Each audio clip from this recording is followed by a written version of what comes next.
Now we have to prove the next theorem, that is, if f is a real bounded function defined on a measurable set E with a measure of E is finite, then f is measurable on E, which implies supremum of integral over E phi is less than or equals to f, which is equals to infimum of xi is greater than or equals to f, and whereas phi and xi are two unique functions defined on E, or which is also defined also given as necessary of sufficient condition for a bounded real valued function to be measurable. Supremum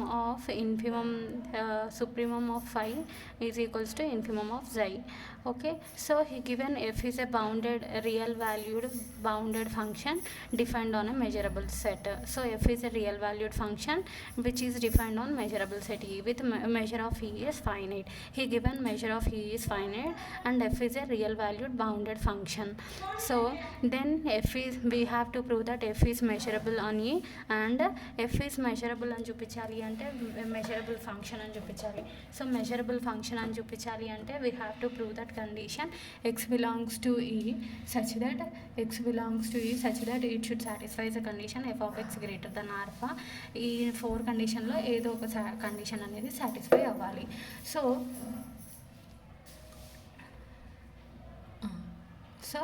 he given f is a bounded function and which is defined on measurable set E, and then we have to show that f is measurable function and also supremum of integral over phi which is equals to infimum of integral over xi, whereas phi and xi are two simple functions defined on E, or sufficient and necessary and sufficient condition అని చూపించమని చెప్తాడు. For this we have to prove that supremum of integral phi over E which is equals to integral of psi over E infimum. So given that f is a real valued bounded function defined on a measurable function E, suppose that f is measurable function on E, then since by ఇక్కడ definition నుంచి ఏమని ఇచ్చినాడు, f అనేది bounded function అని ఇచ్చినాడు. So f అనేది bounded function కాబట్టి bounded means ఏ value నుంచి ఏ వాల్యూ వరకు ఉంటుంది. We have their exist m greater than 0 which lies between a mod f of x which is less than or equals to m for all x belongs to E. So by the definition of bounded function we have minus m which is less than or equals to f of x which is less than or equals to m for all x belongs to E. Let it be equation 1. Now we divide the range minus m to m into two equal parts గా divide చేస్తున్నాం. ఎందుకంటే f of x is lies between minus m to m అవునా.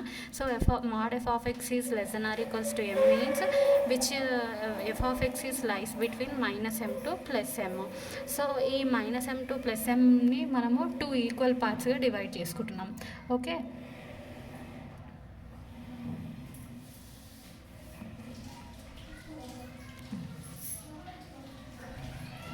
Two equal పార్ట్స్గా divide చేసుకుంటున్నాం. ఆ two equal parts ఏంటి అంటే k-1 into m/n and km/n.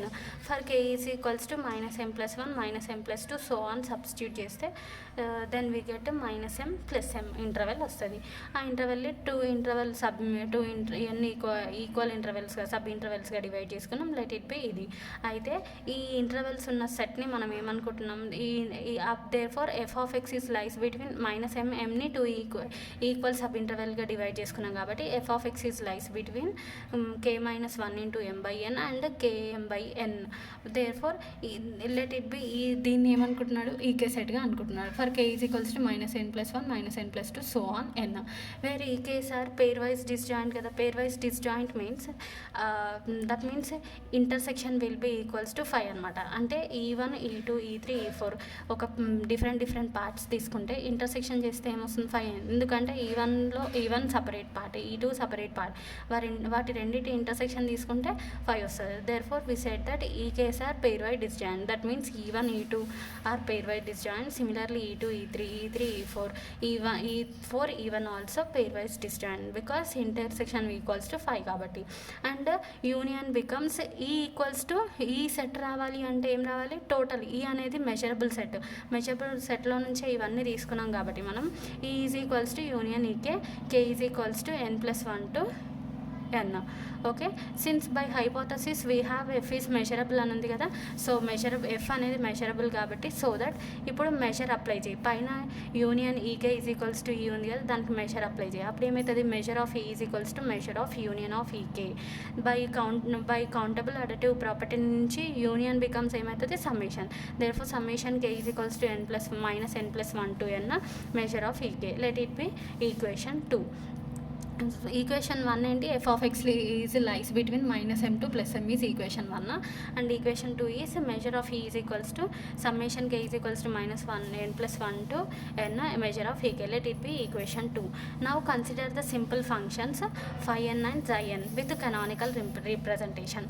So మనము లెబెగ్ ఇంటగ్రల్ అనేది ఫంక్షన్ అప్లై చేయాలి అని అంటే మనకి ఏం కావాలి, కనానికల్ రిప్రజెంటేషన్ కావాలి. Already by hypothesis he given phi and xi are simple functions అని ఇచ్చిండు. So that we are considering simple functions phi n and xi n with canonical representation.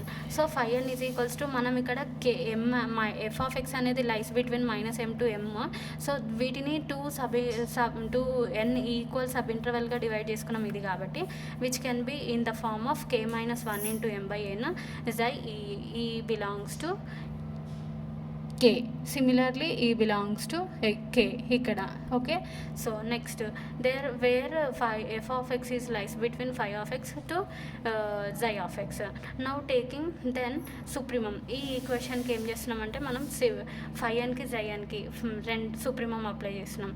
So integral over first integral over E supremum apply చేస్తే which is greater than or equals to, ఎందుకు అని అంటే since supremum is greater than every member కాబట్టి therefore supremum of integral phi over e which is greater than or equals to integral phi over e. supremum of phi లో which is greater than అంటే పెద్ద number 2 is greater than 1 అంటాం కదా. So integral phi n over ఈలో supremum phi is less than or equals to f supremum of integral over phi. Since ఎందుకు అంటే supremum is greater than every number కాబట్టి. So phi n అంటే మనకి ఇక్కడ canonical representation నుంచి ఏముంది equation, అది సబ్స్టిట్యూట్ చేసినాం. Okay, let it be equation sum 2 or 3. Okay, then supremum ఇప్పుడు phi is less than or equals to f integral phi over e which is greater than or equals to ఏదైతే వచ్చింది measure of ఈ intersection ఏమనుంది, ఈ intersection EI integral over ఈ అన్నాం కాబట్టి measure of ఈ intersection EI since by the definition of ఏది లెబెగ్ ఈ డెఫినేషన్ నుంచి, since by the definition of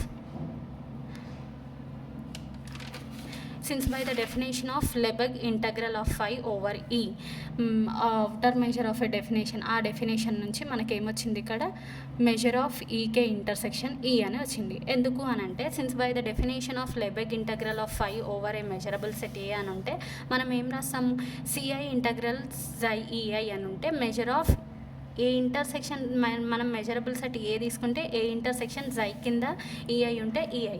ఇక్కడ మనం మెజరబుల్ సెట్ ఓవర్ ఈ తీసుకుంటున్నాం కాబట్టి ఈ ఇంటర్సెక్షన్ ఈకే రాసినాం. ఓకే, సో ఈ సెక్షన్ ఈకేలో స్మాల్ సెట్ ఏది ఈకే, సో అందుకని మెజర్ ఆఫ్ ఈకే అని రాసినాం.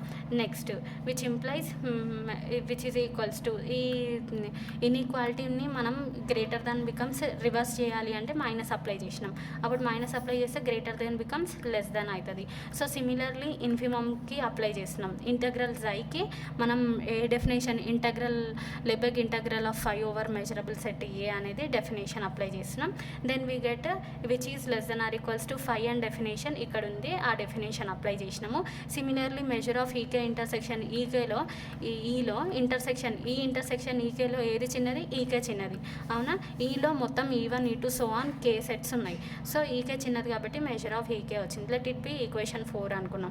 సో ఈక్వేషన్ 3 ఈక్వేషన్ 4 మళ్ళీ ఏం చేస్తున్నాము, we have infimum of xi minus supremum of phi ఈ కండిషన్ ఫైండ్ అవుట్ చేస్తున్నాం. ఎందుకు అంటే మనకి స్టార్టింగ్లో ఫైండ్ అవుట్ చేయమన్నది చూడండి, ఈ రైట్ సైడ్ ఉన్న పార్ట్ని లెఫ్ట్ సైడ్ తీసుకెళ్తే ఏమవుతుంది -5 ఇన్ఫిమమ్ అవుతుంది కదా. సో ఈ ఫైండ్ ఇక్కడ ఏం చేస్తున్నాడు అంటే ఈ 3-4 ఈక్వేషన్స్ని ఈ సుప్రీమం లెఫ్ట్ సైడ్ ఉన్నదాన్ని రైట్ సైడ్ తీసుకెళ్ళిండు which is infimum of phi. ఇప్పుడు ఈ 3 and 4ని వీ హ్యావ్ మైనస్ అప్లై చేసి ఈ రెండింటిని సబ్స్టిట్యూట్ చేసినాడు. సబ్స్టిట్యూట్ చేస్తే మనకు మిగిలింది ఏంటి అని అంటే km k మైనస్ 1 అంటే km minus into minus plus m/m. ఇక్కడ ఈ km బై n రెండు క్యాన్సిల్ అయిపోతే మనకు మిగిలేది m/n మిగులుతుంది. So m/n of m of ek రాసిండు. Therefore which is equals to మనకి ఇది వచ్చింది. దేర్ఫోర్ ఈ ఈక్వేషన్ నుంచి మనం కనుక్కుంది ఏంటి, infimum of 5 minus supremum of 5 over E which is less than or equals to m/n summation k is equals to minus n plus 1 to n measure of ek అని వచ్చింది. So measure of ek, so which is less than or equals to m/n n plus 1 to n ఉన్నదాన్ని ఇవన్నీ A సెట్లో ఉన్నాయి, E is equals to union of E Ks కదా. ఈ summation of అన్ని సెట్స్ని కలిపి మనం మెజర్ ఆఫ్ ఈ అని రాసినాం. Okay, so which implies we have infimum is always greater than 0 కదా, small number is greater than 0. So 0 is less than or equals to infimum minus supremum which is less than or equals to ఇక్కడ ఈ value అయితే ఉందో ఇది substitute చేసిండు. So as n tends to infinity అయితే 1/m tends to ఏమవుతుంది, 1/n m/n ఉంది కదా, 1/n టెన్స్ టు 0 అయిపోతుంది. దేర్ఫోర్ RHS టెన్స్ టు 0 అవుతుంది. RHS టెన్స్ టు 0 అయితే మిగిలింది ఏంటి, మనము infimum of integral 5 minus supremum integral 5 over E. దీన్ని ఇప్పుడు రైట్ సైడ్ తీసుకెళ్ళిపోతే మనకు వచ్చేది integral xi over E which is equals to supremum of integral 5 over E. Let it be equation some 4 or 5. Okay, now we have to prove the sufficient part. So